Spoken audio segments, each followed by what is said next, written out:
여기가 어디인가? 자네 옷은 어찌하고 맨몸으로. 마님, 깨어나셨습니까? 저는 원래 추위를 안 타서 괜찮습니다. 이 죽부터 드시지요. 고마워요. 눈을 떠보니 흘바람이 매섭게 새어들어오는 낡은 움막이었습니다. 억울한 누명을 쓰고 죽음의 문턱까지 갔던 고을 최고 세도가의 안방마님. 불과 몇 시간 전이었습니다. 달빛조차 숨어버린 소용돌이 나루터. 양손이 꽁꽁 묶인 채 검은 보자기에 쌓여 차가운 강물로 내던져진 마님을 건져 올린 건 바로 이 사내였습니다. 숨막히는 칠 같은 물속으로 망설임 없이 뛰어든 사람이었지요. 이 바보 사공에 미련할 만큼 순박한 진심이 삶을 포기하려던 마님의 가슴 속에 뜨거운 불씨를 되살려 놓습니다. 천한 대사공이 제 목숨을 걸고 지켜낸 이 가녀린 숨결 한 번이 훗날 썩어 빠진 고을을 통째로 뒤집어 엎는 거대한 폭풍이 될 줄 누가 알았을까요? 사연 시작 전 구독과 좋아요 눌러주시면 영상 제작에 큰 힘이 됩니다. 이야기 시작합니다. 옛날 옛적 소용돌이 나루라 불리는 강가에 칠복이라는 사공이 살았습니다. 소용돌이 나루는 그 이름대로 물살이 험하기로 고을에서 손꼽히는 곳이었지요. 물이 불어나는 장마철이면 가장 익숙한 뱃사공도 아차하는 순간 뒤집히기 일쑤였고, 한겨울 얼음이 녹아 강물이 부풀어 오를 때면 굵은 통나무도 순식간에 삼켜버리는 무서운 여울이었습니다. 그러나 칠복은 이 나루의 하나뿐인 사공이었고 수십 년을 이 물살과 씨름에 온 덕에 어떤 뱃사람도 흉내낼 수 없는 손목의 감각을 지니고 있었지요. 칠복은 30 중반을 훌쩍 넘긴 나이였으나 얼굴은 40이 넘어 보였습니다. 강바람과 햇살에 질기게 그을린 탓이었지요. 허리는 어릴 적 배전에서 굴러떨어진 이후로 늘 조금 굽어 있었고, 양손은 노를 쥐는 삶을 수십 년 이어온 끝에 마디마디가 굵은 옹이처럼 붉어져 있었습니다. 그런 손으로 칠복은 하루에도 수십 번씩 강을 건너고 또 건넜습니다. 양반이 타도 상인이 타도 짐을 잔뜩 진 머슴이 타도 칠복은 언제나 한결같이 노를 저었지요. 문제는 칠복이 너무 마음이 넓다는 것이었습니다. 아니, 정확히는 마음이 넓은 것이 아니라 셈이 없다는 쪽이 맞았지요. 강 건너편에서 땡전 한 입도 없이 발을 동동 구르는 아이가 있으면 그냥 태워 보냈고, 짐이 너무 무거워 울상을 짓는 아낙니가 있으면 뱃삭슬 반만 받고 짐까지 날라주었습니다. 그러니 나루터 단골들 사이에서 칠복이라는 이름은 바보 사공과 거의 같은 뜻으로 쓰였지요. 칠복이한테 가면 된다는 말은 칭찬이 아니라 반쯤 비웃음이 섞인 말이었습니다.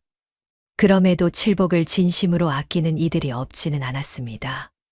두부장수 막동이 그 가운데 하나였지요. 막동은 이른 아침마다 장터로 나가며 나루를 건넜는데, 장이 파하고 돌아오는 점을 여기면 꼭 팔다 남은 두부를 한 모 들고 왔습니다. 그것도 가장자리가 부서지거나 모서리가 으깨진 것이었지요. 팔다 남은 것이니 버리기 아까워서 그러네. 막동은 언제나 그렇게 말했습니다. 칠복은 그 부서진 두부를 두 손으로 공손히 받아 이 은혜 잊지 않겠습니다 하고 허리를 굽혔지요. 막동은 그럴 때마다 에이, 바보 같은 사람 하고 혀를 찼습니다. 하지만 그 눈빛 어딘가에는 늘 따뜻한 무언가가 깃들어 있었지요. 약초꾼 노인도 마찬가지였습니다. 이름도 성도 알 수 없는 백발의 노인으로 달포에 한 번꼴로 산에서 내려와 나루를 건넜는데, 올 때마다 가죽 주머니에서 말린 열매 한 줌을 꺼내 칠복의 손에 쥐어 주었습니다. 기운 나는 것이니 씹어 먹거라. 노인은 그 이상 말을 보태는 법이 없었지요. 칠복은 그 열매 한 줌을 소중히 받아 품에 넣었습니다. 팔다 남은 두부와 말린 열매 한 줌, 그것이 칠복의 하루를 버티게 해주는 선물이었지요.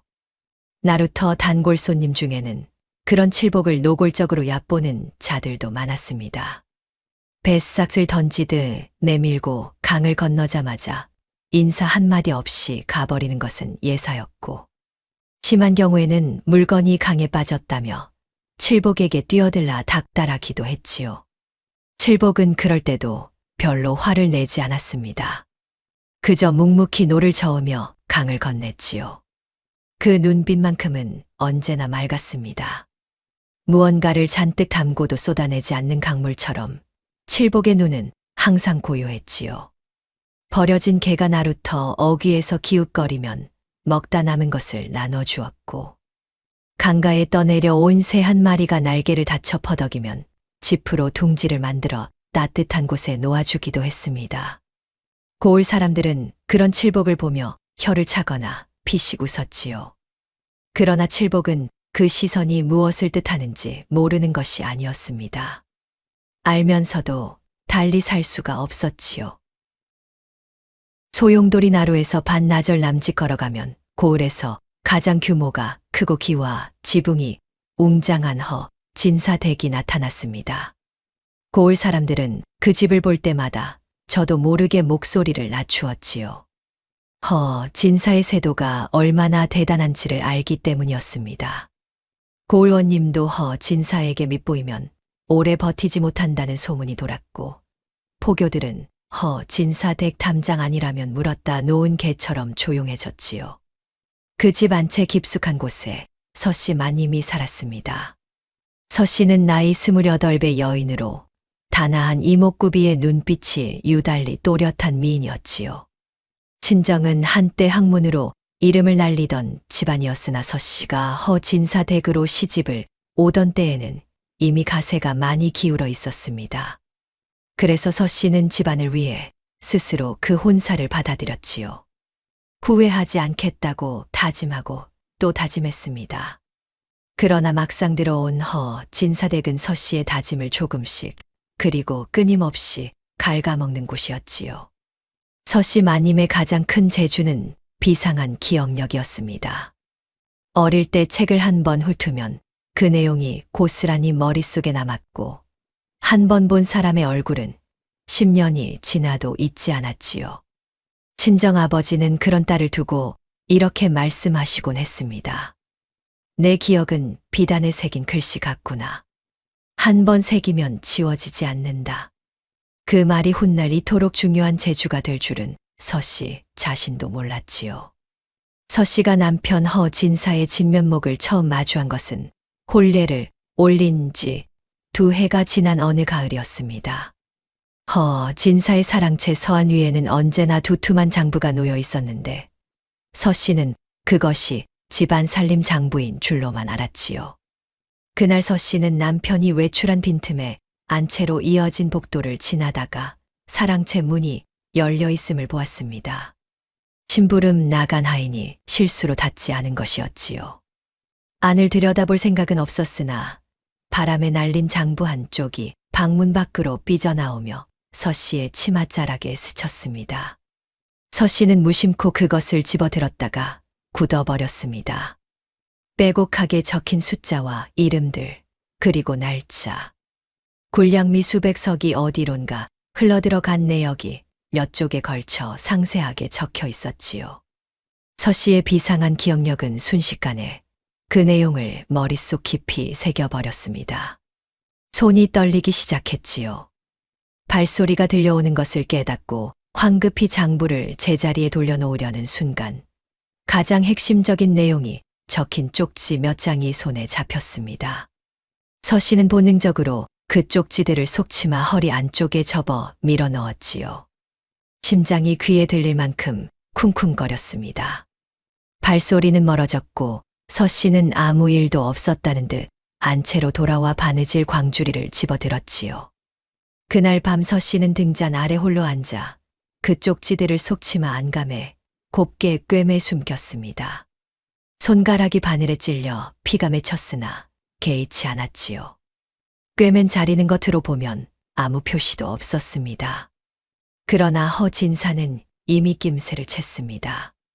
부리는 하인들에게 서씨의 일거수일투족을 살피게 했고, 그날 사랑채 인근에서 서씨의 치맛자락이 보였다는 보고를 받았지요. 진사는 속으로 차갑게 굳어버렸습니다. 그 순간 서씨 마님의 운명은 결정되었습니다. 간통이라는 이름의 누명이 천천히 그러나 확실하게 서씨를 향해 조여들기 시작했지요. 진사의 본명은 허봉석이었으나 고을 사람들은 그 이름을 소리 높여 부르지 못했습니다. 진사 혹은 나으리라 불렀지요. 나이는 40 중반으로 수염을 곱게 다듬고 비단 도포 자락을 거추장스러울 만큼 길게 늘어뜨리는 것이 그의 취향이었습니다. 걸음을 걸을 때도 뒷짐을 지고 천천히 걸었으며 말을 할 때는 항상 낮고 무거운 목소리를 유지했지요. 그 모습만 보면 학문을 닦은 선비이거나 덕망 있는 향반이라고 여길만 했습니다. 그러나 허봉석이라는 사람의 실체는 그 도포 자락 뒤에 감추어진 장부 속에 있었지요. 고을 군량미 창고를 관리하는 직책을 맡게 된 이후로 진사는 해마다 일정량의 군량을 중간에서 빼돌려 자신의 재산으로 쌓아왔습니다. 처음에는 몇 석에 불과했으나 해를 거듭할수록 그 양은 불어났고 빼돌린 곡식은 시전 상인들에게 팔려나갔지요. 고을원님 자리를 거쳐간 이들에게 뇌물을 쥐어주어 입을 막았고 포교들에게도 때맞춰 은자를 뿌렸습니다. 그렇게 수년이 지나는 동안 허봉석의 재산은 고을 최고의 세도가라는 이름에 걸맞게 쌓여갔지요. 화사는 진사댁에서 몇 해 전부터 지내온 첩이었습니다. 23의 나이로 이름처럼 화사한 외모를 지니고 있었지요. 그러나 화사의 진짜 무기는 얼굴이 아니었습니다. 빠르게 돌아가는 머리와 흔들리지 않는 냉정함이었지요. 화사는 진사의 곁에서 크고 작은 심부름을 도맡았습니다. 사랑채에 드나드는 손님의 이름을 메모하고 장부 심부름을 하고 진사의 신복이 전하는 쪽지를 받아 전달하는 일이었지요. 자연스럽게 화사는 진사의 비위 행각 상당 부분을 눈으로 보고 귀로 들어온 셈이었습니다. 진사는 화사를 총애하며 서씨 마님을 제거하면 정실로 올리겠다고 달콤하게 속삭였지요. 화사는 그 말을 들으며 고개를 조아렸습니다. 그러나 속으로는 전혀 다른 셈을 하고 있었지요.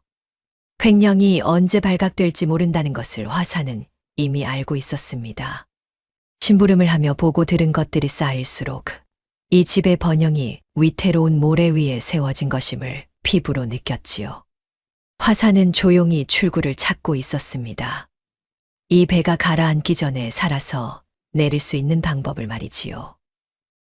진사가 서씨를 제거하기로 마음을 굳힌 것은 사랑채 인근에서 서씨의 옷자락이 보였다는 보고를 받은 직후였습니다. 간통이라는 누명은 이미 오래전부터 진사의 머릿속에 준비되어 있었지요. 서씨를 내보낼 구실을 찾던 중이었으니 이보다 더 편리한 죄목은 없었습니다. 진사는 신복들을 불러 지시를 내렸지요. 장터 뒷골목에 건달 며칠 풀어 그날 밤 나루터 근방에서 서씨 마님과 낯선 사내가 함께 있는 것을 보았다는 위증을 사두게 했습니다. 그리고 서씨가 내쫓기기를 기다리지 않았지요. 직접 제거하기로 했습니다. 달도 없는 밤이 오기를 기다렸습니다. 그의 초가을, 달이 구름 뒤로 완전히 숨어버린 밤이었습니다.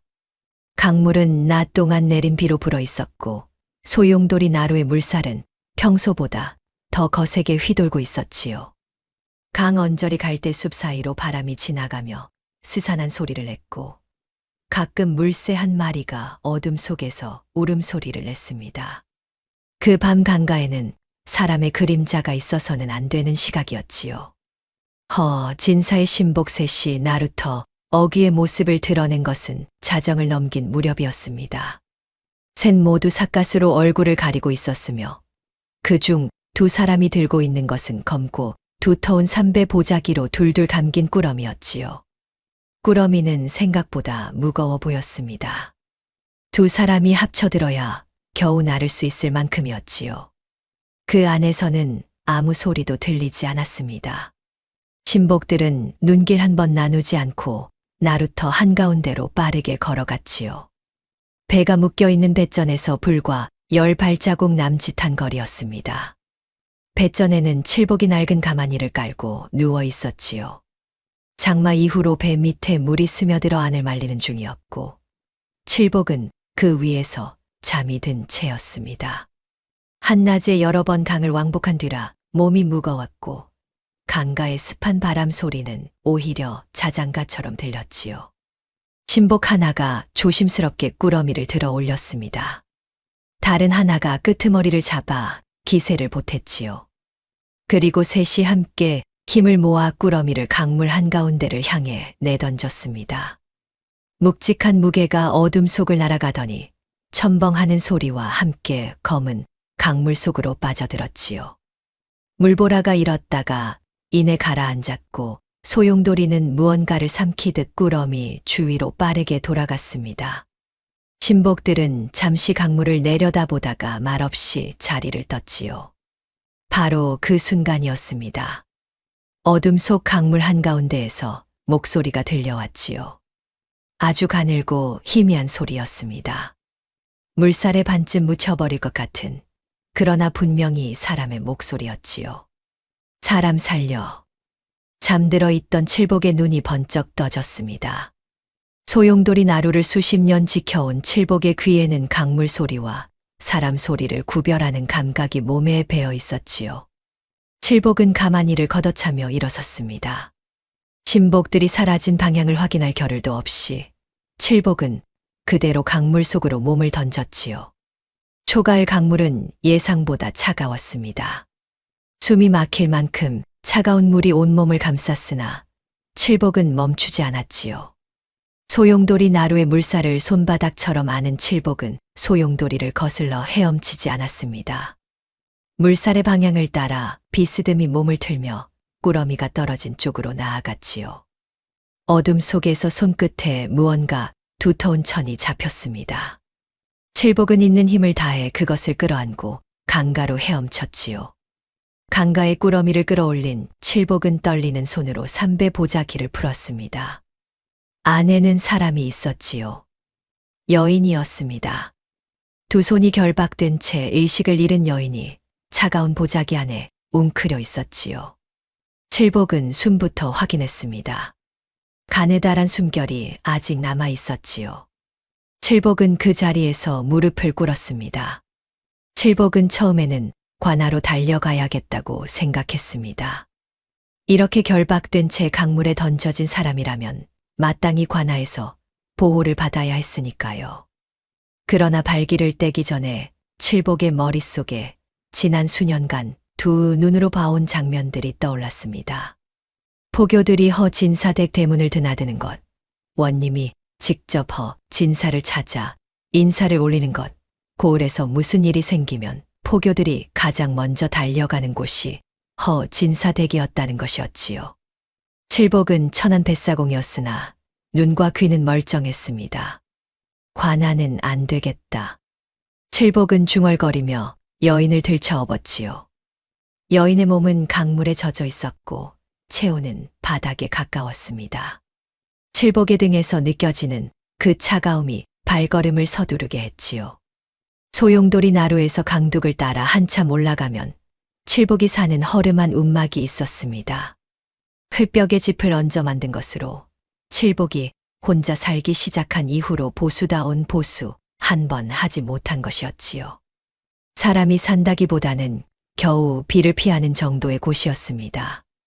칠복은 여인을 움막 안쪽에 눕히고 아궁이에 불을 지폈습니다. 마른 소립과 나무 부스러기를 긁어모아 불씨를 살렸지요. 불이 붙기까지 한참이 걸렸고 칠복의 손은 그 사이에도 여전히 떨리고 있었습니다. 불이 오르기 시작하자 칠복은 자신의 몸에 걸친 홑겹 저고리를 벗어 여인의 몸 위에 덮었지요. 상반신이 그대로 드러났으나 칠복은 개의치 않았습니다. 아궁이 불이 방 안을 데우기까지 칠복은 문 앞에 앉아 여인의 숨소리를 들으며 밤을 버텼지요. 한기가 온몸을 파고들었으나 칠복은 꼼짝도 하지 않았습니다. 숨소리가 끊어지지 않는 것을 확인할 때마다 가슴속 어딘가가 조금씩 풀리는 느낌이었지요. 새벽녘이 되어서야 여인의 얼굴에 조금씩 혈색이 돌아오기 시작했습니다. 칠복은 그제야 여인의 행색을 제대로 살폈지요. 속치마와 버선이 고운 것으로 보아 양반가의 마님이 분명했습니다. 결박한 새끼줄은 이미 풀었으나 손목에는 붉은 자국이 남아 있었지요. 칠복은 물을 떠다가 여인의 손목을 조심스럽게 닦아냈습니다. 적은 양의 물로 남은 것은 마님 곁에 두었지요. 날이 밝아오자 칠복은 부엌 구석에 있던 묵은 쌀을 긁어 죽을 끓였습니다. 양이 워낙 적어 한 사람이 먹어도 모자랄 것이었지요. 그럼에도 칠복은 그것을 바가지에 담아 여인 곁에 놓았습니다. 자신은 먹을 생각조차 않았지요. 문을 닫고 바깥에 쪼그려 앉아 추위를 견디며 여인이 깨어나기를 기다렸습니다. 아침 강바람이 살을 에었으나 칠복은 꼼짝도 하지 않았지요. 움막 안에서 기척이 들린 것은 해가 중천에 이를 무렵이었습니다. 여인이 눈을 떴지요. 처음에는 낯선 천장을 보며 멍하니 있다가 천천히 주위를 둘러보았습니다. 움막 안에 형편없는 살림살이와 벽 틈으로 스며드는 바람, 그리고 아궁이 위에 식어가고 있는 죽 한 바가지를 보았지요. 서씨 마님이 문을 밀고 밖을 내다보자 상반신이 드러난 채 땅바닥에 웅크리고 앉아있는 칠복이 보였습니다. 칠복은 마님의 기척을 느끼고 고개를 들었지요. 그 눈빛은 여전히 고요했습니다. 무어라 말을 보태지도 거창하게 설명하지도 않은 채 그저 마님이 깨어난 것을 확인하고 작게 고개를 끄덕였지요. 서씨 마님은 그 눈빛을 마주하는 순간 자신도 모르게 가슴 한켠이 무너지는 것을 느꼈습니다. 죽음을 각오하고 강물에 던져진 몸이었지요. 살아야 할 이유를 잊어버렸다고 생각했습니다. 그런데 이 천한 뱃사공의 저고리 한 장과 죽 한 바가지가 서씨 마님의 가슴 어딘가에 꺼져가던 불씨 하나를 다시 살려놓고 있었지요. 정신을 차린 서씨 마님이 처음 한 일은 자신이 어디에 있는지를 파악하는 것이었습니다. 흙벽 사이로 바람이 드나들고 천장에는 짚이 듬성듬성 엮여 있으며 살림이라고는 낡은 바가지 몇 개와 부러진 노 한 자루가 전부인 곳이었지요. 서씨 마님이 평생 살아온 진사댁 안채와는 비교조차 되지 않는 곳이었습니다. 마님은 자리에서 일어나 앉았다가 어지러움에 다시 손을 짚었지요. 강물에 오래 잠겨 있던 탓에 몸이 말을 제대로 듣지 않았습니다. 문이 열리며 칠복이 안을 들여다보았습니다. 손에는 물을 담은 바가지가 들려 있었지요. 마님, 깨어나셨습니까? 드시겠습니까? 서씨는 칠복을 바라보았습니다. 굽은 허리에 옹이진 손, 그리고 상반신이 그대로 드러난 채로 바가지를 내미는 사내였지요. 저고리가 없다는 것을 알아챈 서씨는 자신의 몸에 덮여 있는 것이 칠복의 옷임을 깨달았습니다. 가슴이 철렁 내려앉았지요. 자네의 옷이 아닌가? 괜찮습니다요. 저는 원래 여름부터 늦가을까지는 이래도 됩니다요. 사실이 아니었습니다. 강바람은 이미 겨울 턱 밑까지 차가워져 있었고 칠복의 어깨와 팔에는 소름이 가득 돋아 있었지요. 그러나 칠복은 아무렇지도 않다는 듯 바가지를 내밀었습니다. 서씨 마님은 그것을 받아들고 천천히 마셨지요. 찬물이 목을 타고 내려가는 동안 서씨는 고개를 들지 못했습니다. 죽 한 바가지가 문 앞에 놓였습니다. 칠복은 그것을 마님 곁에 내려놓고 다시 문 밖으로 나가려 했지요. 서씨가 칠복의 뒷모습을 보며 물었습니다. 밖에서 무엇을 하는 것인가? 추우실까봐 문 닫고 바깥에 있겠습니다요. 서씨는 잠시 말이 없었습니다. 그 짧은 침묵 속에서 마님의 머릿속에는 많은 것이 지나갔지요. 죽음을 결심했던 밤, 차가운 강물, 결박된 손목, 그리고 이 낯선 움막의 온기였습니다. 마님은 천천히 입을 열었지요. 들어오게. 칠복은 멈칫했습니다. 마님, 저는 천한 사공이라 마님 계신 방에 함부로 들어가기가. 들어오라 했네. 서씨의 목소리에는 흔들림이 없었습니다. 칠복은 어쩔 줄 몰라 하다가 조심스럽게 문지방을 넘었지요. 방 안가장 끄트머리 구석에 쪼그리고 앉았습니다. 서씨는 죽을 한술 떠서 칠복에게 내밀었지요. 자네도 먹게. 저는 괜찮습니다요. 자네 것을 자니가 먹겠다는데 무슨 괜찮다는 말인가. 받거라. 칠복은 영문을 모른 채 바가지를 받아들었습니다. 두 사람은 작은 움막 안에서 한 바가지의 죽을 나눠 먹었지요. 아무 말이 없었습니다. 아궁이 불이 조용히 타오르는 소리만 들렸지요. 서씨 마님은 그 침묵 속에서 칠복의 눈을 가만히 들여다보았습니다. 맑고 고요한 눈이었지요. 아무것도 바라지 않는 눈이었습니다. 그 눈을 마주하는 순간 죽어야겠다고 생각했던 마음이 조금씩 흔들리기 시작했습니다. 이 바보 같은 사내를 위해서라도 살아야겠다고 서씨 마님은 속으로 조용히 결심했지요. 사흘이 지났습니다. 칠복은 마님이 머무는 동안 낮에는 나루터에 나가 강을 건너는 척하며 시간을 보내고 해가 기울면 움막으로 돌아왔지요. 마님이 움막 밖으로 나오지 않도록 당부했고 마님도 그 말을 따랐습니다. 칠복이 구해오는 끼니는 형편없었지요. 잡곡을 섞은 죽이거나 찬물에 적신 마른 떡 조각이었습니다. 그러나 서씨 마님은 군말 없이 그것을 받아 먹었지요. 진사댁 안채에서 먹던 음식과는 비교도 되지 않았으나 이상하게도 그 맛이 더 진하게 느껴졌습니다. 나흘째 되던 날 아침이었습니다. 칠복이 나루터로 막 나가려는데 저 멀리 강둑 쪽에서 말발굽 소리가 들렸지요. 칠복은 온몸이 굳어버리는 것을 느꼈습니다. 말발굽 소리는 한두 마리가 아니었지요. 칠복은 움막으로 뛰어들어가며 낮고 급하게 말했습니다. 마님, 빨리 나오셔야겠습니다. 움막 뒤편에는 칠복이 겨울을 나기 위해 파두었던 옹기 구덩이가 있었습니다. 옹기 항아리 여러 개를 묻어 김치와 잡곡을 저장하는 곳이었지요. 칠복은 마님을 그 구덩이 안으로 안내했습니다. 옹기 항아리들을 제치면 겨우 사람 하나가 웅크릴 수 있는 공간이 생겼지요. 마님은 말없이 그 안으로 들어갔습니다. 칠복은 항아리를 다시 앞으로 당겨 입구를 가리고 집더미를 그 위에 덮었지요. 진사에 수색되었습니다. 말을 탄 신복 하나와 몽둥이를 든 건달 너댓이 나루터에 들이닥쳤지요. 칠복은 빈 배 앞에서 나무 조각을 깎는 척하며 앉아 있었습니다. 이 나루에 수상한 여인이 숨어들지 않았느냐. 칠복은 고개를 들었습니다. 멍하고 어리둥절한 표정이었지요. 여인이요? 사공 저는 여인이 뭔지 잘 모릅니다요. 배 타는 사람이 오면 태우고 배 안 타는 사람이 오면 그냥 있고 그렇게 합니다요. 신복이 코웃음을 치며 움막 쪽을 턱으로 가리켰습니다. 저기 뒤진다. 건달들이 움막 안을 뒤집어 엎었지요. 낡은 가마니를 걷어차고 바가지를 엎어버리고 집더미를 흩어놓았습니다. 칠복은 그 모습을 바라보며 아무 말도 하지 않았지요.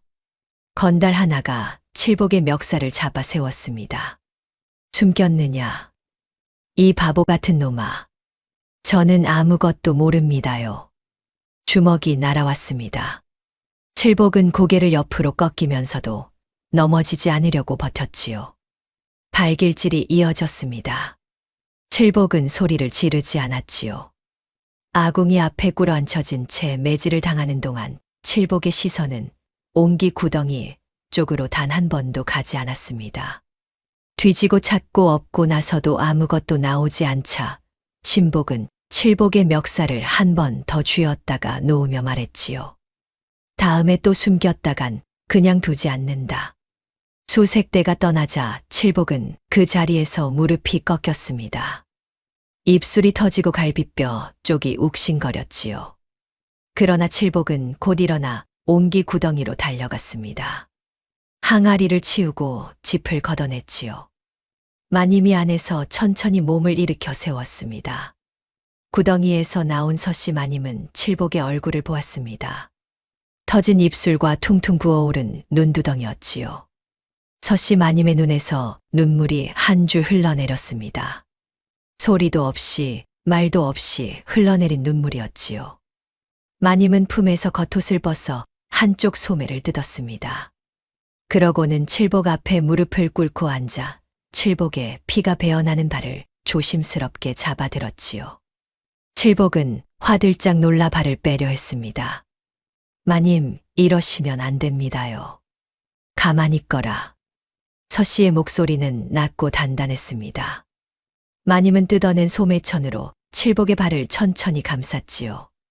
손가락이 발등 위에서 움직일 때마다 칠복은 숨을 참았습니다. 마님의 손이 닿는 곳마다 타는 듯한 열기가 번졌지요. 칠복은 그 열기가 상처 때문인지 다른 무언가 때문인지 알 수가 없었습니다. 그 수색대 사이에 낯선 선비 하나가 끼어 있었다는 것을 칠복은 매질을 당하는 와중에 눈끝으로 보았지요. 선비는 수색대와 함께 움막을 뒤지지도 칠복에게 손을 대지도 않았습니다. 그저 조금 떨어진 곳에 서서 주위를 살피다가 수색대가 물러서자 아무 말 없이 사라졌지요.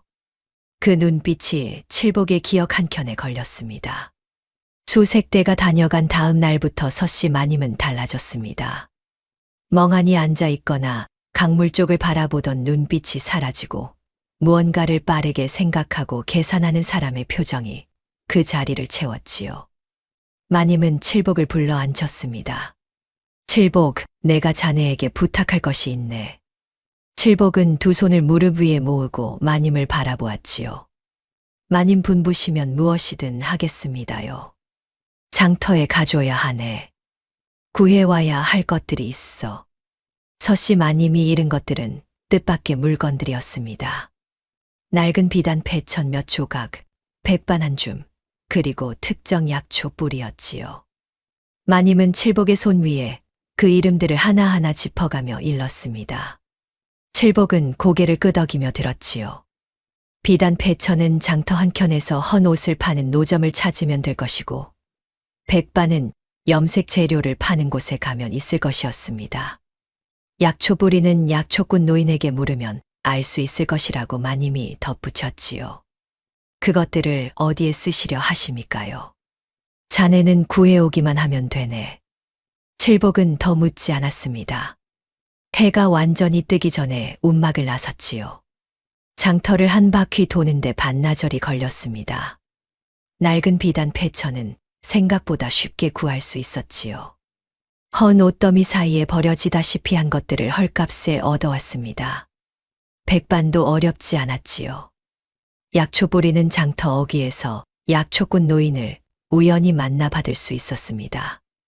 노인은 칠복을 보자마자 눈가를 찡그리며 말했지요. 어디서 맞았느냐? 얼굴 꼴이 이게 무엇냐? 칠복은 웃으며 괜찮다고만 했습니다. 마님은 칠복이 구해온 것들을 앞에 펼쳐놓고 비단을 두 종류로 나누었습니다. 한 조각은 보기에 결이 고른 것들을 골라 따로 놓았지요. 나머지는 빛이 바래거나 올이 엉긴 것들이었습니다.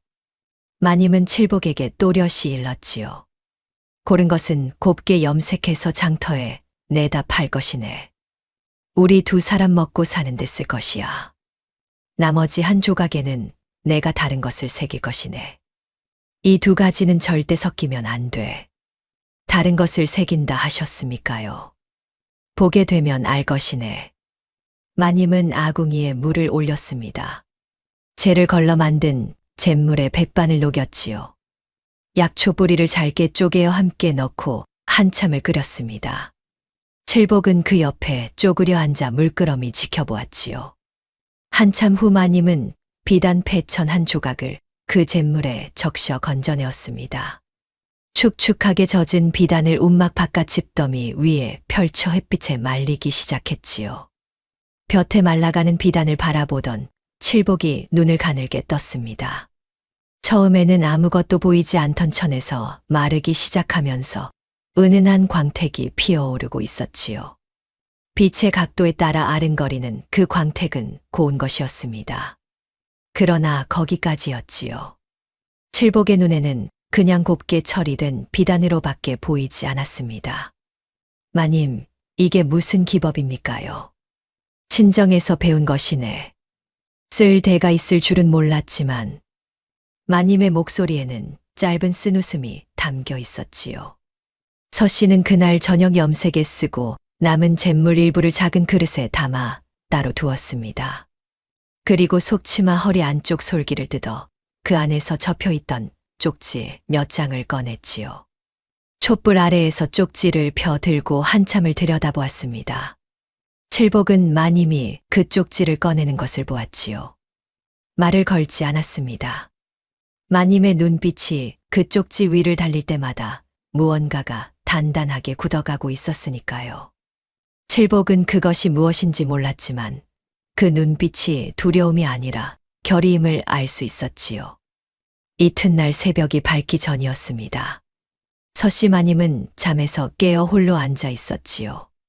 칠복이 구해온 붓은 가장 가는 것이었는데 그것을 손에 쥔 마님의 표정이 굳고 또 고요했습니다. 촛불 하나가 마님의 얼굴 옆에서 조용히 타오르고 있었지요. 마님은 비단 안감의 한쪽 귀퉁이부터 붓을 움직이기 시작했습니다. 글씨는 가늘고 작았지요. 그러나 그 획 하나하나는 흔들리지 않았습니다. 마님의 비상한 기억력이 수년 전 사랑채 장부에서 보았던 내용을 그대로 불러내고 있었지요. 굴량미가 빠져나간 날짜, 빠져나간 양, 그리고 그 곡식이 흘러들어 간 상인의 이름과 뇌물을 받은 이들의 수결까지였습니다. 속치마 안에 꿰매두었던 쪽지 몇 장에 적힌 내용을 함께 대조하며 마님은 자신의 기억으로 채울 수 있는 것들을 모두 채워 넣었지요. 붓이 움직이는 동안 방 안은 고요했습니다. 칠복은 문 밖에서 보초를 서고 있었지요. 마님이 부탁하지도 않았는데 스스로 그 자리를 지키고 있었습니다. 마님은 그것을 알면서도 아무 말 하지 않았지요. 그저 붓을 놀렸습니다. 글씨를 다 쓴 마님은 잠시 붓을 내려놓았습니다. 비단 위에 새겨진 글씨는 촛불 아래에서도 눈에 잘 띄지 않았지요. 물기가 남아있는 동안에는 그나마 보였지만 마른 뒤에는 보이지 않을 것이었습니다. 그것이 바로 은혜의 원리였지요. 특정 물질을 섞은 잿물로 글씨를 쓰면 평상시에는 보이지 않다가 열을 가하면 글씨가 선명하게 드러나는 기법이었습니다. 친정아버지의 서재에 놓인 오래된 서책에서 읽은 내용이었지요. 설마 이것을 이렇게 쓰게 될 줄은 몰랐습니다. 마님은 원본 쪽지를 다시 속치마 안쪽 깊숙이 접어 넣었습니다. 그리고 비단을 들어 촛불 가까이 가져갔지요. 잠시 열기가 닿자 보이지 않던 글씨가 천천히 떠올랐습니다.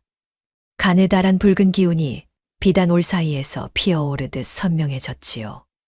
날짜, 숫자, 이름, 수결이 차례로 모습을 드러냈습니다. 마님은 그것을 보며 촛불을 다시 물렸지요. 글씨는 서서히 사라졌습니다. 비단은 다시 아무것도 없는 천이 되었지요. 마님은 긴 숨을 내쉬었습니다. 원본 쪽지는 진사의 신복들에게 빼앗길 수 있었지요. 불에 태워버리면 그만이었습니다. 그러나 비단 안감에 새긴 이것은 달랐지요. 들고 다녀도 눈에 띄지 않았고 군중 앞에서 즉석으로 열을 가해 현출시킬 수 있었습니다. 증거는 이제 두 겹으로 살아남을 준비를 마쳤지요. 원본은 몸에 지니고 비단은 따로 보관하는 것이었습니다. 날이 밝자 마님은 칠복을 불렀습니다. 이 비단을 맡아주게. 칠복은 마님이 내미는 비단 조각을 두 손으로 받았습니다. 무슨 내용이 담겨 있는지는 칠복에게 일러줄 필요가 없었지요.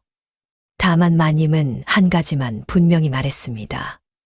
뜨거운 것이 닿으면 글씨가 나타나네. 절대 불이나 뜨거운 물 가까이 두지 말고 내가 필요할 때 꺼내달라고 하면 바로 내놓게. 알겠습니다요, 마님. 칠복은 그 비단을 저고리 안쪽 가슴 주머니에 넣었습니다. 심장 바로 옆이었지요. 비단이 체온에 닿아 미세하게 따뜻해지는 것을 느끼며 칠복은 고개를 끄덕였습니다. 그것이 무엇인지 몰라도 마님이 소중히 여기는 것임은 알 수 있었지요. 그러면 그것으로 충분했습니다. 장터에 나가는 날이었습니다. 생계용으로 염색한 비단 몇 조각을 팔기 위해서였지요.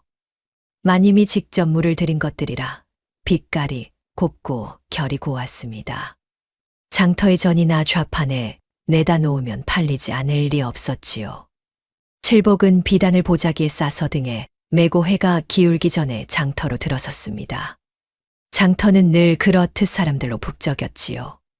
쌀전, 어물전, 포목전, 약재전이 늘어선 사이로 짐꾼들이 오가고 아낙네들이 흥정을 했습니다. 칠복은 적당한 자리를 골라 보자기를 풀었지요. 비단 조각들을 펼쳐 놓자 지나가던 이들이 한두 명씩 멈추어 살폈습니다. 칠복은 흥정을 잘할 줄 몰랐으나 마님이 미리 정해준 값 이하로는 팔지 말라고 일러두었기에 그 말을 지켰지요. 한참 비단을 팔고 있을 때였습니다. 익숙한 얼굴 두 개가 사람 틈에서 나타났지요. 두부장수 막동과 약초꾼 노인이었습니다. 막동은 칠복을 보자마자 눈이 커졌고 노인은 흰 눈썹을 치켜 올렸지요. 칠복아. 막동이 달려와 칠복의 손을 덥석 잡았습니다. 눈가에 물기가 맺혀 있었지요. 살아 있었구나. 나루터의 사흘을 나가봐도 배도 없고 사람도 없으니 얼마나 걱정했는지 아느냐. 약초꾼 노인도 말없이 칠복의 어깨에 손을 얹었습니다. 칠복은 두 사람의 손을 맞잡으며 무어라 말하려다가 그만 입술을 깨물었지요. 눈이 뜨거워지는 것을 느끼며 고개를 끄덕이는 것으로 대신했습니다. 막동이 한참 뒤에 목소리를 낮추어 말했지요.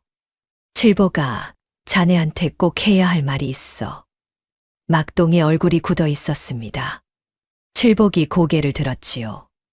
며칠 전에 장터 뒷골목에서 내가 이 노인 어른과 함께 지나가다가 이상한 것을 봤어.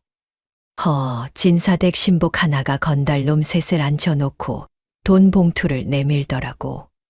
그러면서 이러는 게야. 그날 밤 나루터에서 서씨 마님과 낯선 사내가 함께 있는 걸 보았다고만 증언하면 된다고. 더 이상 자세히 볼 것도 없이 이미 짜고 치는 판이더라고. 약초꾼 노인이 낮게 거들었습니다. 관아에 고하러 갔지. 나하고 막동이 둘이서 같이 갔어.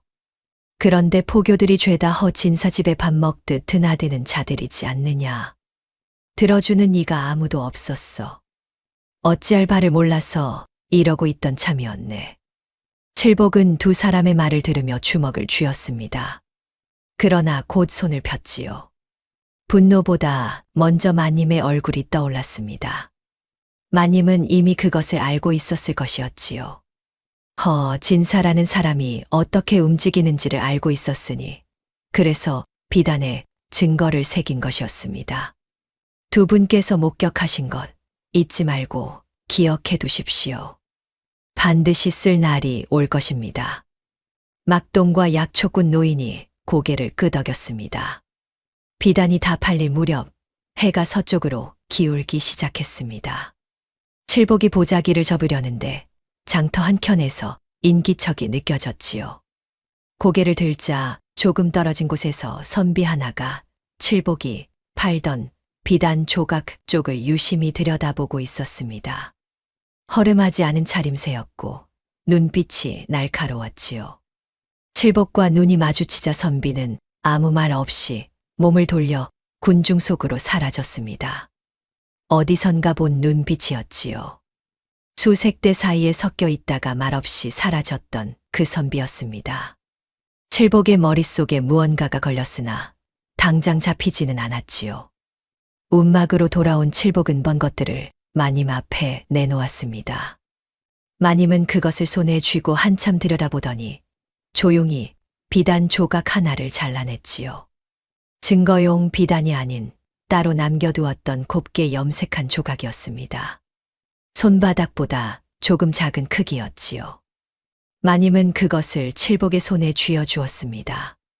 자니가 아니었다면 나는 진즉에 죽은 목숨이었네. 이것은 내 마음이야.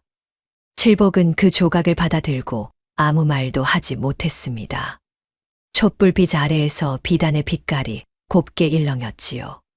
칠복은 그것을 가슴에 품었습니다. 심장 바로 옆 증거 비단이 있는 그 자리였지요. 두 개의 비단이 가슴 안에서 나란히 놓였습니다. 그날 밤 칠복은 오래도록 잠을 이루지 못했지요. 마님은 양반 마님이고 자신은 천한 뱃사공이었습니다. 그 거리가 강물보다 더 넓다는 것을 칠복은 잘 알았지요. 그러나 그 감정이 무엇인지를 처음으로 또렷이 자각한 그 밤에 칠복은 강물 소리를 들으며 속으로만 중얼거렸습니다. 마님이 살아계시는 것으로 족하다. 족하다. 그렇게 되뇌며 스스로 접어버리려 했으나 가슴 속 비단 두 조각이 심장 박동에 맞춰 따뜻하게 움직이는 것은 어찌할 수 없었지요. 나루터에서 칠복과 함께 일하던 사공이 하나 있었습니다. 이름은 갑돌이었지요. 칠복보다 2살 아래로 힘은 좋으나 게으른 편이었고 칠복이 조금이라도 뱃삭을 더 받는 날이면 눈에 질투심이 가득 찼습니다. 칠복이 바보 같다고 무시하면서도 칠복에게 오는 단골들이 자신에게는 오지 않는다는 것에 심사가 꼬여있던 사내였지요. 갑돌이 움막 근처를 기웃거리기 시작한 것은 수색대가 다녀간 다음 날부터였습니다. 칠복이 혼자 살기에는 밥 짓는 연기가 너무 자주 오른다는 것을 갑돌은 눈여겨보고 있었지요. 어느 날 아침 갑돌은 움막 뒤편에서 2사람 칫빨래가 집더미 위에 널려 있는 것을 보았습니다. 한쪽은 칠복의 것이 분명했고 다른 쪽은 여인네 속치마였지요. 갑돌의 눈이 가늘어졌습니다. 갑돌이 허진사댁을 찾아간 것은 그날 저물녘이었습니다. 신복을 만나 귓속말을 나누었고 얼마 지나지 않아 손에 은자 몇 잎이 쥐어졌지요. 갑돌은 그것을 주머니에 넣으며 뒤도 돌아보지 않고 걸어왔습니다. 이튿날 한낮이었습니다. 칠복은 나루터에서 강을 건너오는 손님을 마주하고 있었고 서씨 마님은 움막 안에서 비단 작업을 마무리하고 있었지요. 그때 강둑 쪽에서 먼지가 피어올랐습니다. 말발굽 소리가 이번에는 훨씬 많았지요. 수색대의 규모가 전과 달랐습니다. 신복과 포졸이 합쳐 10명이 넘었고 모두 허리에 칼을 차고 있었지요. 칠복은 배를 강가에 세우고 순간 움막 쪽을 흘겨보았습니다. 뛰어갈 시간이 없었지요. 칠복은 그 자리에서 배를 강 한가운데로 밀어냈습니다. 밧줄을 끊고 노를 저어 배를 물살에 얹혀보냈지요. 수색대의 시선이 떠내려가는 배를 향했습니다. 그 사이 칠복은 강둑을 따라 움막 쪽으로 달렸지요. 숨이 턱까지 찬 채로 움막 문을 밀었습니다. 마님, 지금 당장 숲으로 나가셔야 합니다요. 뒷산 소나무 숲, 어제 제가 일러드린 곳으로 가십시오. 멈추지 마시고. 마님은 두말하지 않았습니다. 비단을 품에 끌어안고 뒷문으로 빠져나갔지요. 칠복은 마님이 숲으로 사라지는 것을 확인하고 나서야 몸을 돌렸습니다. 수색대가 들이닥쳤습니다. 여인이 어디 있느냐? 칠복은 양손을 들었습니다. 도망치지 않겠다는 뜻이었지요. 포졸 둘이 달려들어 칠복의 팔을 잡아 뒤로 꺾었습니다. 결박은 하지 않았으나 사방을 포위한 채 끌고 갔지요. 끌려가는 도중에도 칠복의 노한 자루가 화롯불에 걸리며 반쯤 타들어갔습니다. 칠복이 수십 년 동안 손에서 놓지 않았던 그 노였지요. 불꽃이 노의 몸통을 핥고 지나가더니 뚝 하고 부러졌습니다. 칠복은 그것을 보면서도 눈빛을 흔들지 않았지요. 수색대가 움막을 뒤집는 소리가 들렸으나 아무것도 나오지 않았습니다. 마님은 이미 숲속 깊이 사라진 뒤였지요. 매질이 시작되었습니다. 칠복은 맞으면서도 소리를 내지 않았지요. 쓰러지면 일어섰고 밀리면 다시 버텼습니다. 속으로 되뇌는 말이 있었지요. 마님은 양반 마님이시고 나는 천한 사공에 불과하다. 마님이 살아계시면 그것으로 족하다. 그 말을 주문처럼 되풀이했습니다. 그러면서 칠복은 처음으로 자신의 감정이 무엇인지를 똑똑히 알아버렸지요. 그것이 무엇인지 알면서도 신분의 벽 앞에 스스로 접어버리는 것. 그게 이 순간 칠복이 할 수 있는 전부였습니다. 부러진 노가 발치에 뒹굴었지요. 칠복은 매를 맞으며 그것을 바라보았습니다. 수색대가 물러난 것은 해가 뉘엿뉘엿 넘어갈 무렵이었습니다. 진사의 신복은 칠복을 마지막으로 발로 걷어차고는 침을 뱉으며 말했지요. 다음에 또 숨기면 목을 친다. 그러고는 돌아섰습니다. 포졸들도 흩어졌지요. 칠복은 강가 모래밭에 쓰러진 채로 한동안 일어나지 못했습니다. 입에서 피가 맛으로 느껴졌고 갈비뼈 언저리가 숨을 들이쉴 때마다 찌릿하게 아팠지요. 그러나 칠복의 입 끝에는 웃음기가 어려 있었습니다. 마님은 살았지요. 그것으로 좋겠습니다. 칠복은 천천히 몸을 일으켜 앉았습니다. 강물 소리가 귓전에 가득했지요. 소용돌이 나루의 물살은 저녁 무렵이면 조금 잦아드는 편이었는데 오늘은 유독 세차게 돌고 있었습니다. 마치 오늘 일어난 일을 알고 있는 것처럼이었지요. 칠복은 강물을 바라보다가 발치에 뒹구는 부러진 노를 집어들었습니다. 한쪽이 불에 그을려 거칠어진 채 두 동강 난 노였지지요. 수십 년을 함께한 것이었습니다. 칠복은 그것을 두 팔로 끌어안고 강가에 앉았지요. 눈물이 모래 위에 떨어졌습니다. 소리 없이 떨어지는 눈물이었지요.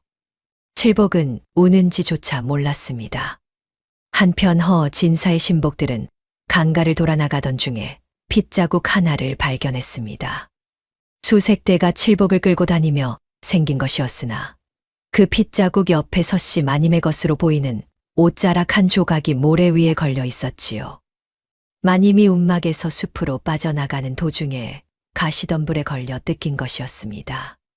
신복은 그것을 집어들고 살폈지요. 진사댁 안채에서 마님이 즐겨 입던 옥색 비단의 결이었습니다. 신복은 핏자국과 옷자락을 함께 가리키며 다른 신복에게 말했지요.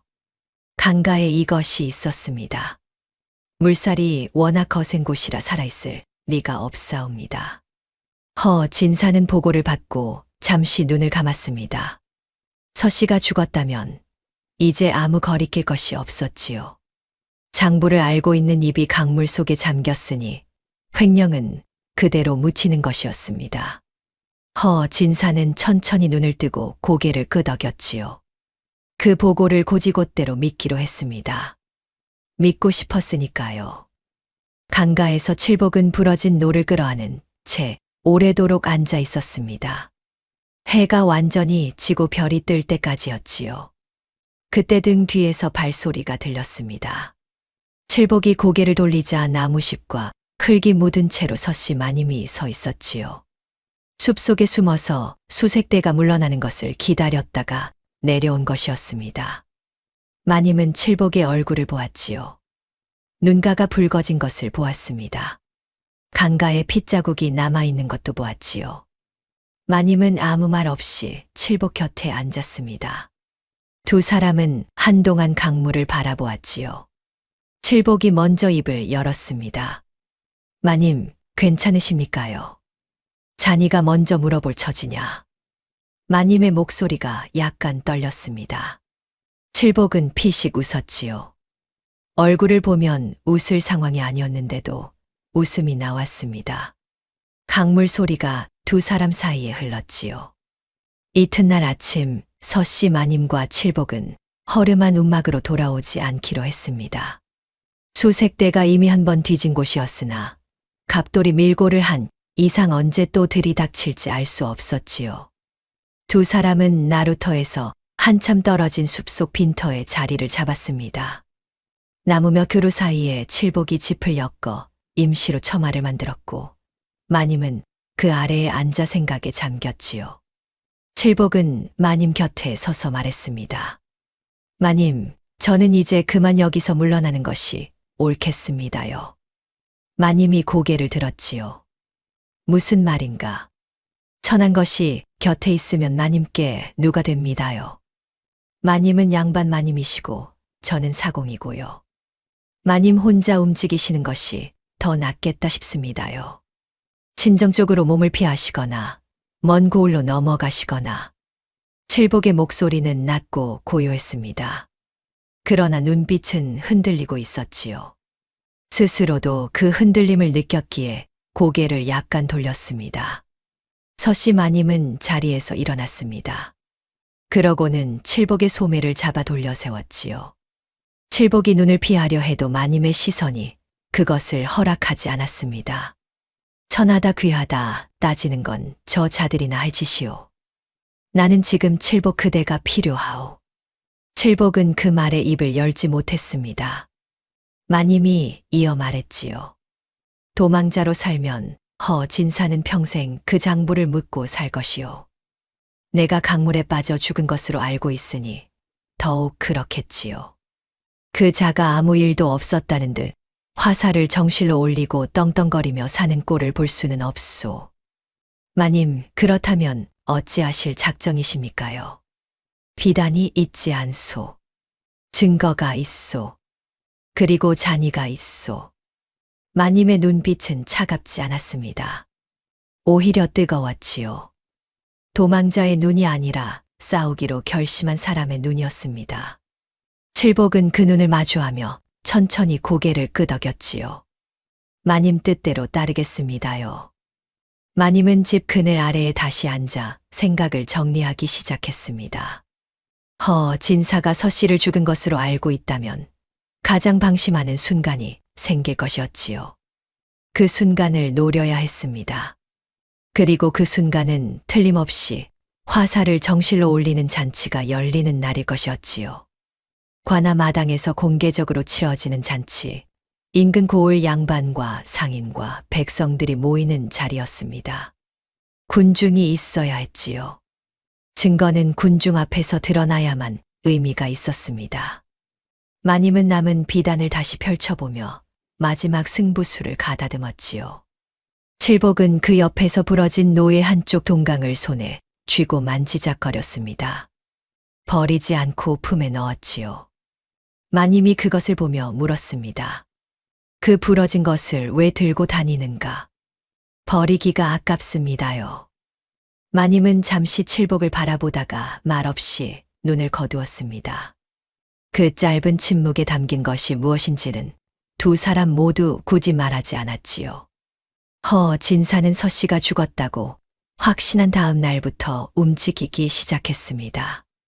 화살을 정실로 올리는 잔치를 관아 마당에서 공개적으로 열겠다고 선포했지요. 고을원님은 눈살을 찌푸렸으나 진사의 세도 앞에 아무 말도 하지 못했습니다. 인근 고을 양반들에게 청첩을 돌렸고 장터에도 소문이 퍼졌지요. 잔치는 보름 후에 열릴 것이었습니다. 소문은 숲속 빈터에까지 흘러들어왔습니다. 장터에 나갔다 돌아온 칠복이 마님에게 전했지요. 마님, 진사가 잔치를 연다 합니다요. 관아 마당에서 공개로 한다 하고요. 마님은 그 말을 듣고 잠시 눈을 감았습니다. 보름이었지요. 생각보다 빠른 시간이었습니다. 그러나 오히려 잘 됐다고 생각했지요. 이쪽의 준비도 끝나가고 있었으니까요. 마님은 눈을 뜨며 말했습니다. 잔치날이 우리에게도 그날이요. 두 사람은 보름 동안 준비를 했습니다. 마님은 칠복에게 잔치에 쓰이는 짐꾼 차림을 구해오게 했지요. 자신은 노파 차림으로 변장하기로 했습니다. 흰머리를 섞은 가발을 만들고 얼굴에 황토를 발라 피부빛을 어둡게 했지요. 멀리서 보면 여든 가까운 노파처럼 보일만 했습니다.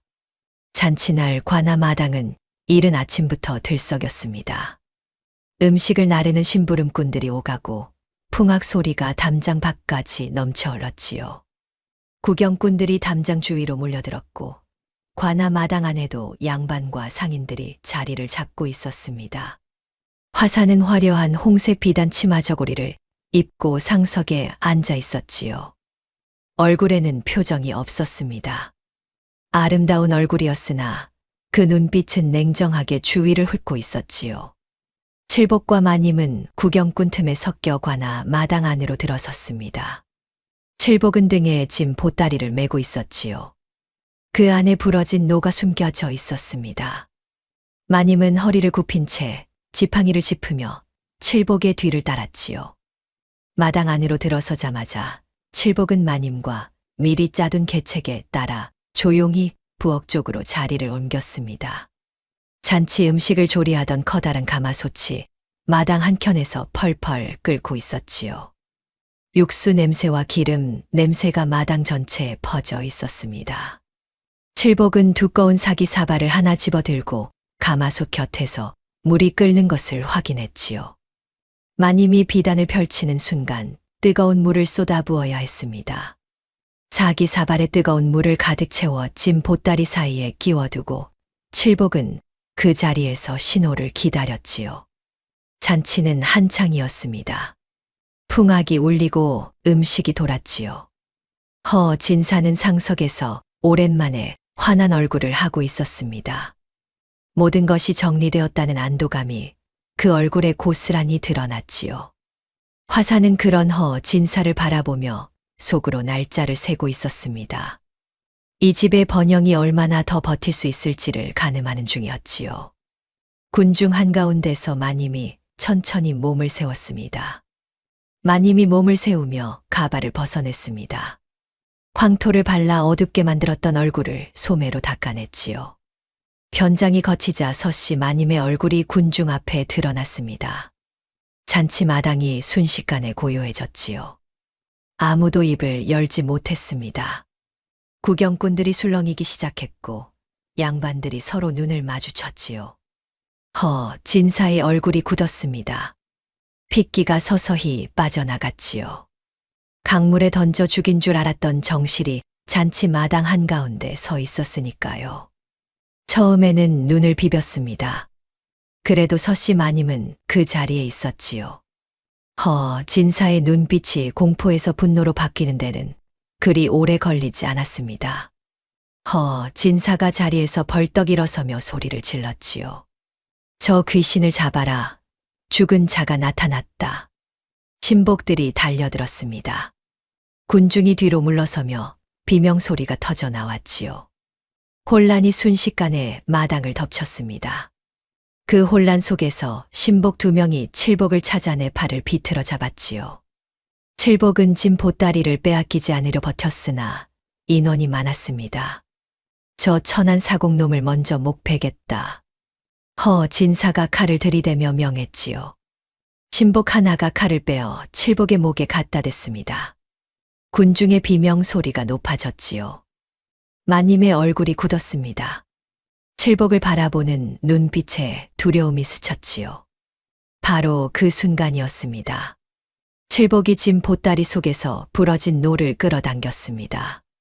한쪽이 불에 그을려 거칠어진 채 두 동강난 노였지요. 칠복은 그것을 두 손으로 치켜들고 목에 닿은 칼을 옆으로 밀쳐냈습니다. 신복들이 달려들었으나 칠복은 노를 옆으로 휘두르며 물러서지 않았지요. 군중의 눈에 반쯤 불탄 채 부러진 낡은 노가 선명하게 박혔습니다. 그것이 무엇인지 몰라도 그 사내가 무엇을 지키려 하는지는 누구나 알 수 있었지요. 칠복이 마님 앞에 서며 소리쳤습니다. 내 배는 잃었으나 이 사람은 잃을 수 없다. 목소리가 관아 마당 전체에 퍼졌지요. 풍악은 이미 멎어 있었습니다. 군중이 숨을 삼켰지요. 진사의 신복들이 다시 칠복에게 달려들려는 순간 칠복은 한 손으로 노를 치켜든 채 나머지 손으로 짐 보따리 속 사기 사발을 끌어당겨 품에 안았습니다. 사기 사발 안에 담긴 뜨거운 물이 철벅 소리를 냈지요. 사발을 품에 안은 채 칠복은 마님 쪽으로 한 걸음 물러섰습니다. 마님은 그 눈빛을 보았지요. 눈 하나 깜짝하지 않았습니다. 마님은 군중을 향해 몸을 돌렸지요. 품에서 비단을 꺼내 들며 또렷하고 높은 목소리로 외쳤습니다. 이 비단을 보시오. 그 목소리는 떨리지 않았습니다. 잔치 마당에 모인 수백의 시선이 일제히 서씨 마님의 손에 들린 비단으로 쏠렸지요. 진사의 얼굴이 굳었습니다. 화사는 그 순간 상석에서 천천히 몸을 일으키며 마당을 내려다보았지요. 냉정하게 돌아가는 화사의 머릿속에서 무언가가 결정되고 있었습니다. 군중은 숨을 죽인 채 기다렸지요. 마당 위에 긴장이 팽팽하게 당겨졌습니다. 서씨 마님의 손에 들린 비단은 햇빛 아래에서 고운 빛깔로 일렁였습니다. 겉으로 보기에는 그저 곱게 염색된 비단 한 조각이었지요. 군중은 그것이 무엇인지 알지 못했습니다. 그러나 허진사는 달랐지요. 허진사의 눈이 가늘어졌습니다. 저 여인이 강물에서 살아남아 잔치 마당까지 찾아온 데는 이유가 있을 것이었지요. 빈손으로 왔을 리 없다는 것을 허진사는 직감으로 알았습니다. 저 미친 여인의 말을 누가 듣겠느냐. 잡아라. 허진사가 다시 소리를 높였지요. 그러나 군중은 물러서지 않았습니다. 죽은 줄 알았던 정실이 살아 돌아온 것만으로도 이미 군중의 이목은 마님께 쏠려 있었지요. 신복들이 앞으로 나서려 했으나 구경꾼들이 몸으로 가로막았습니다. 고을 사람들이 허진사의 세도를 두려워하면서도 구경거리 앞에서는 쉬이 비켜서지 않는 것이었지요. 마님은 그 틈을 놓치지 않았습니다. 군중을 향해 다시 한번 목소리를 높였지요. 이 비단 안에 무엇이 담겼는지 여러분께서 직접 보시오. 눈으로 확인하시오. 칠복이 마님의 눈짓을 받았습니다. 품에 안고 있던 사기사발을 꺼내 들었지요. 뜨거운 물이 아직 김을 피워 올리고 있었습니다. 가마솥 바로 곁에서 채워온 것이었으니 한동안은 식지 않을 열기였지요. 칠복은 마님 쪽으로 한 걸음 다가섰습니다. 마님이 비단을 두 손으로 넓게 펼쳐들었지요. 칠복이 가슴에 품고 있던 작은 비단 조각도 함께였습니다. 마님이 잘라 칠복에게 쥐어주었던 바로 그 한 조각이었지요. 두 조각의 비단이 군중 앞에 나란히 펼쳐졌습니다. 진사가 코웃음을 쳤지요. 비단 한 조각으로 무엇을 보여주겠다는 것이냐. 이 자리를 망신으로 얼룩지게 할 셈이냐. 마님은 허진사를 보지 않았습니다.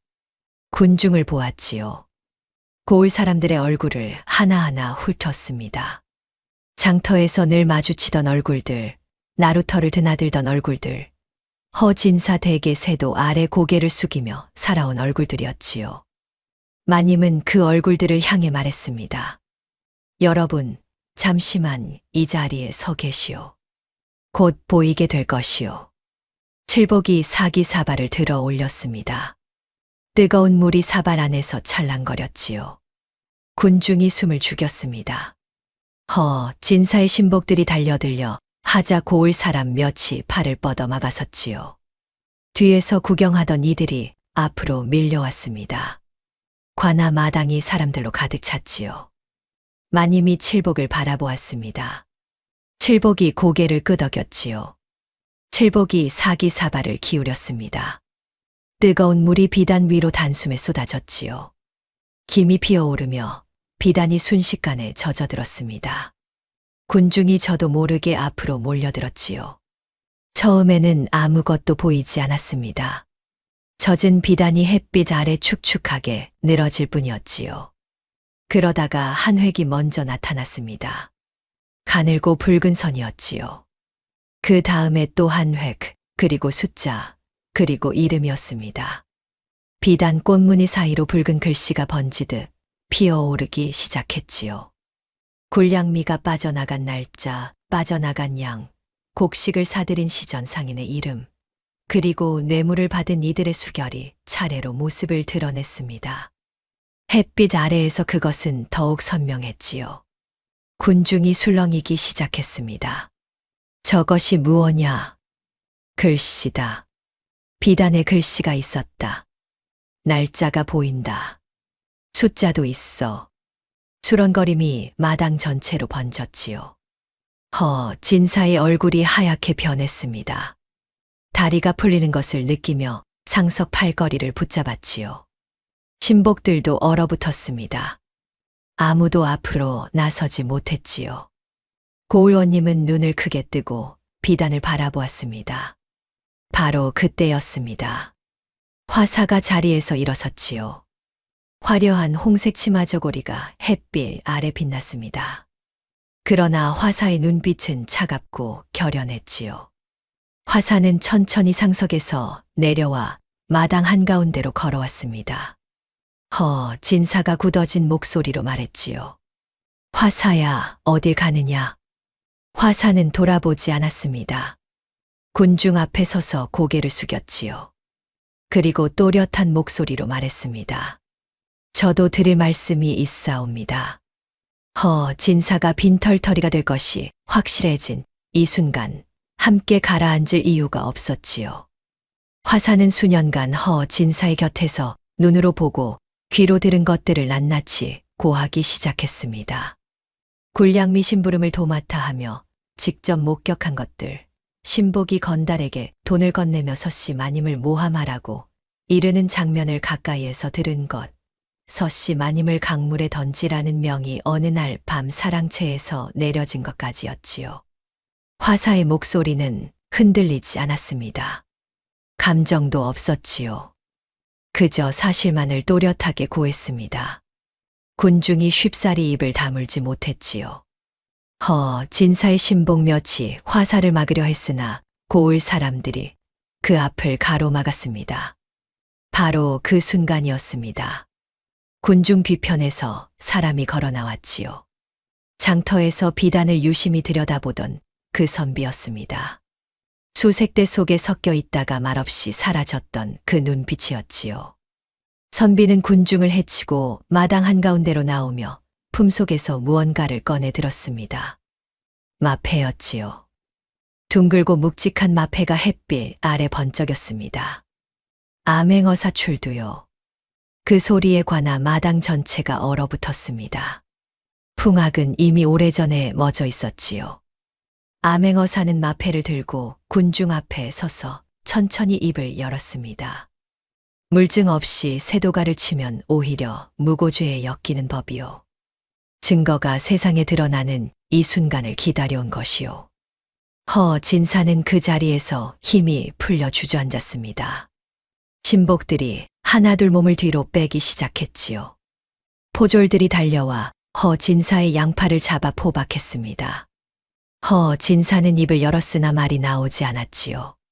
수년간 쌓아올린 것이 비단 한 조각 위에서 붉게 드러나며 한순간에 무너지는 것을 온몸으로 느끼고 있었습니다. 암행어사는 군중을 향해 돌아섰습니다. 그리고 칠복을 바라보았지요. 이 사내가 없었다면 이 진실은 끝내 강물 속에 잠겼을 것이요. 이 사내의 면천을 임금께 주청할 것이요.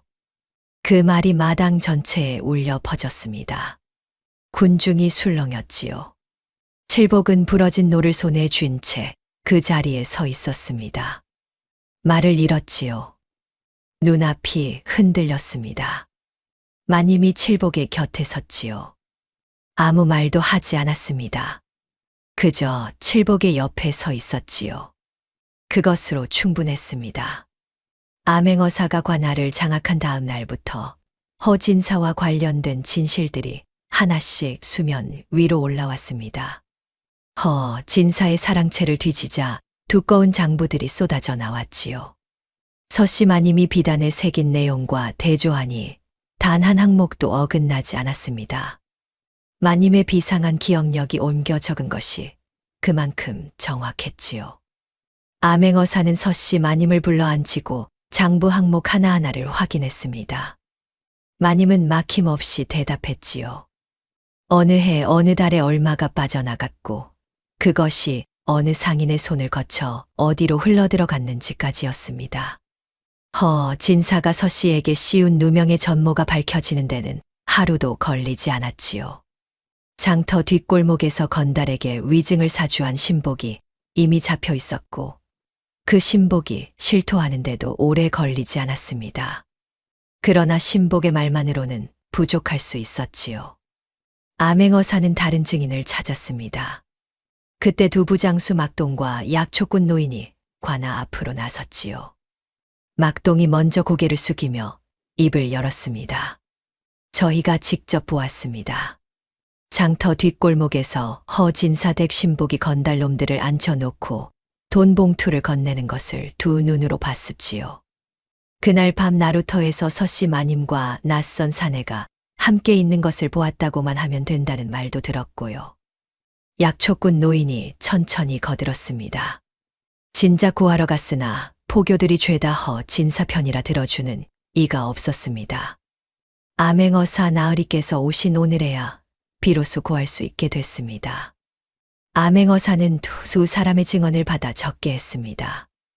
막동과 노인은 떨리는 손으로 수결을 눌렀지요. 오래 기다린 끝에 마침내 닿은 자리였습니다. 막동의 눈가에 눈물이 맺혔으나 훔치지 않았지요. 나루터 단골들도 하나둘 앞으로 나섰습니다. 칠복이 수십 년간 어떻게 살아왔는지를 증언하는 것이었지요.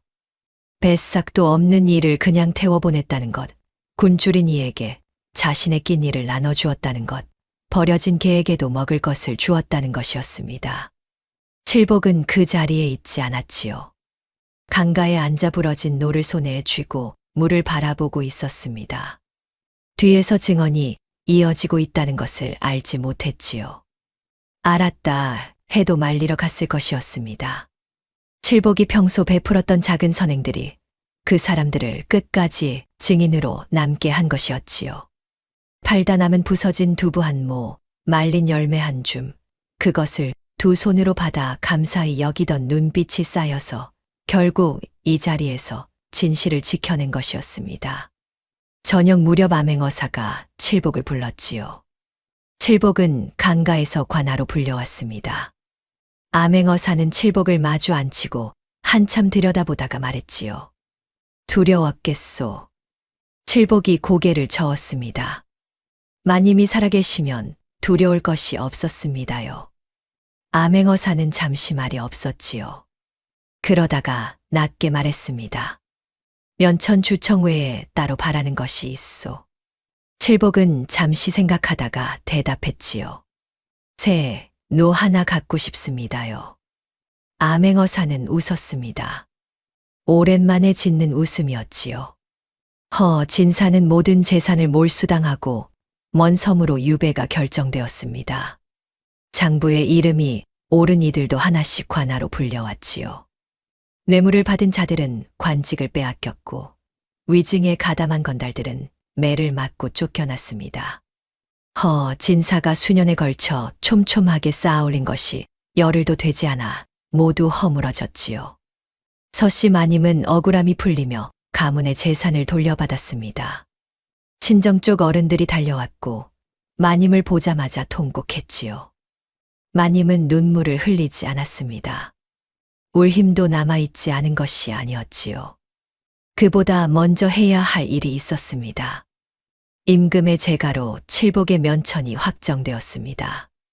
암행어사가 주청한 지 보름만이었지요.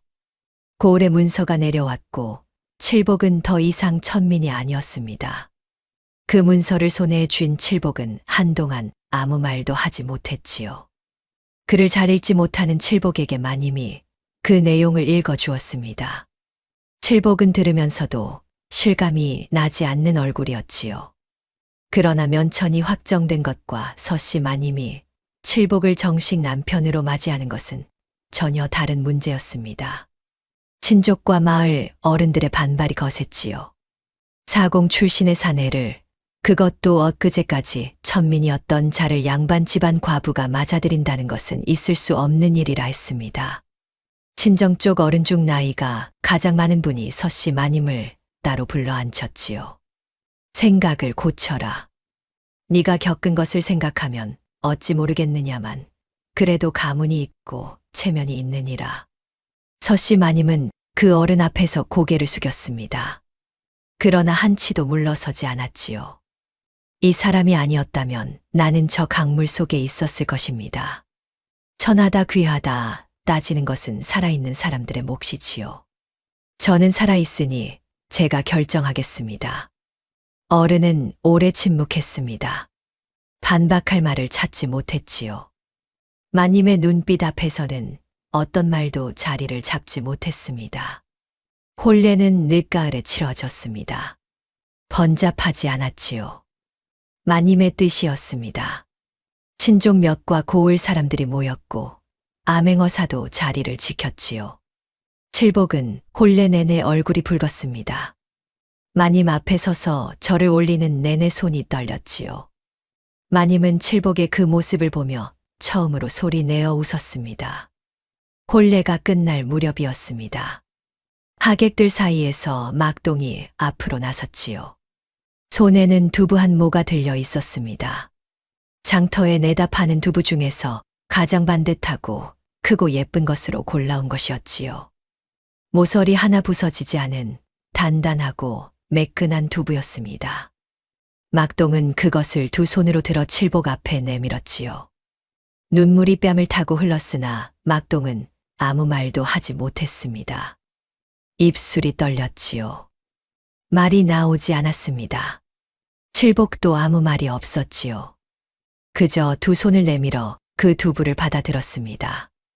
반듯하고 묵직한 무게가 손바닥에 올라왔지요. 칠복의 눈이 뜨거워졌습니다. 오래전 부서진 두부를 두 손으로 받아 허리를 굽히던 나루터가 떠올랐지요. 그 두부와 이 두부 사이에 얼마나 많은 강물이 흘렀는지를 칠복은 생각했습니다. 화사는 그날 혼례 자리에 오지 않았습니다. 증언의 대가로 재산 몰수는 면했으나 고을에서 쫓겨나 먼 곳으로 떠나기로 되어 있었지요. 화사가 짐을 꾸리며 고을을 벗어나던 날 뒤를 돌아보지 않았다고 했습니다. 냉정한 선택이 냉정한 결과로 돌아온 것이었지요. 그것이 화사가 원하는 삶의 방식이었습니다. 남이 흘리는 눈물에 자신이 젖지 않는 것이었지요.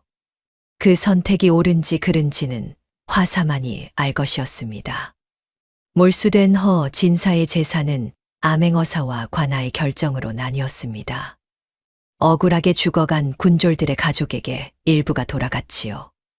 군량이 제대로 공급되지 않아 전장에서 쓰러진 이들의 가족이었습니다.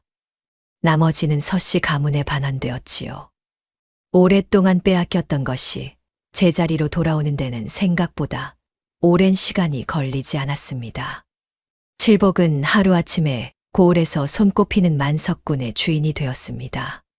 서씨 마님의 재산이 칠복의 것이기도 한 것이었지요. 집 안으로 들어온 일꾼들이 칠복을 주인 나으리라 불렀습니다. 칠복은 그 소리를 들을 때마다 고개를 긁적였지요. 나으리라는 말이 자신에게 붙는 것이 아직도 어색했습니다. 마님이 비단 옷을 골라 칠복에게 내밀었을 때 칠복은 한참을 들여다보다가 조심스럽게 입었습니다. 생전 처음 입어보는 부드러운 감촉이었지요. 거울 앞에 서자 칠복은 자신의 모습이 낯설어서 피식 웃었습니다. 마님이 그 옆에서 매무새를 고쳐주었지요. 두 사람은 잠시 거울 속을 바라보았습니다. 굽은 허리에 옹이진 손을 가진 사내와 단아한 미인인 마님이었지요. 어울리지 않는다고 할 수도 있었지만 두 사람은 그 생각을 하지 않았습니다. 며칠이 지나고 칠복은 아침 일찍 자리에서 일어났습니다. 마님이 아직 잠든 시각이었지요. 칠복은 비단 옷을 입은 채로 소용돌이 나루터로 내려갔습니다. 강물은 언제나 그렇듯 돌고 있었지요. 소용돌이는 쉬지 않았습니다. 칠복은 새로 장만한 노를 손에 쥐었지요. 단단하고 곧은 나무로 만들어진 것이었습니다. 손 안에 쥐어지는 감촉이 낯설었지요. 그러나 한 번 강물 위에 대자 몸이 먼저 알아보았습니다. 수십 년을 강물 위에서 살아온 손과 어깨와 허리가 각자 자리를 찾아 움직였지요. 강을 건너고 싶은 사람들이 나루터에 서 있었습니다. 이른 아침부터 나온 아낙네와 짐을 진 머슴이었지요. 칠복이 배전에 서 있는 것을 보고 아낙니가 눈을 동그랗게 떴습니다. 사공 어른, 오늘도 건네주시는 겁니까? 그렇습니다요. 뱃삭스요. 없어도 됩니다요. 아낙니가 잠시 멈칫하다가 조심스럽게 배에 올랐습니다. 짐을 진 머슴도 뒤를 따랐지요. 칠복은 노를 저으며 배를 강 한가운데로 밀었습니다. 소용돌이 나루의 물살이 배를 밀어내려 했지요. 칠복은 그것을 노 하나로 버텨냈습니다. 수십 년을 이 물살과 싸워온 손목이었지요. 새 노가 물을 가르며 배를 나아가게 했습니다. 강 건너편에 배가 닿았을 때 안악리가 내리며 칠복을 돌아보았습니다. 고맙습니다, 나으리. 칠복은 나으리라는 말에 고개를 긁적였지요. 그리고 배를 돌려 다시 강을 건넜습니다. 가난한 이가 오면 뱃삭을 받지 않았지요. 짐이 무거운 이가 오면 짐을 실어주었습니다. 비단 옷을 입고 새 노를 손에 쥔 것만 달라졌을 뿐 나머지는 예전 바보 사공 그대로였지요. 해가 중천에 이를 무렵 나루터 위쪽 강둑에 마님이 나타났습니다. 손에는 보자기가 들려 있었지요. 점심을 싸 온 것이었습니다. 마님은 강둑 위에 서서 배를 젓는 칠복을 바라보았지요. 칠복이 마님을 발견하고 손을 들었습니다. 마님도 손을 들었지요. 강바람이 마님의 옷자락을 날렸고 소용돌이 나루의 물살은 오늘도 변함없이 돌고 있었습니다. 칠복은 그 물살을 가르며 강둑 쪽으로 노를 저었지요. 마님이 강둑 아래로 내려오며 환하게 웃었습니다. 오래 닫혀있던 문이 활짝 열리는 것 같은 웃음이었지요. 강물에 던져진 사람을 건진 것은 바보 사공의 손이었으나 그 바보의 손에서 피어난 진심이 결국 세상의 정의를 건져 올렸지요. 두부 한 모도 말린 열매 한 줌도 부러진 노 한 자루도 허투루 된 것이 없었습니다. 작은 것을 소중히 여기는 마음이 가장 큰 것을 지켜낸 것이었지요. 다음 영상을 빠르게 만나보시려면 좋아요와 구독을 눌러주세요. 그럼 더 재미있는 영상으로 찾아뵙겠습니다. 모두 행복한 하루 보내세요.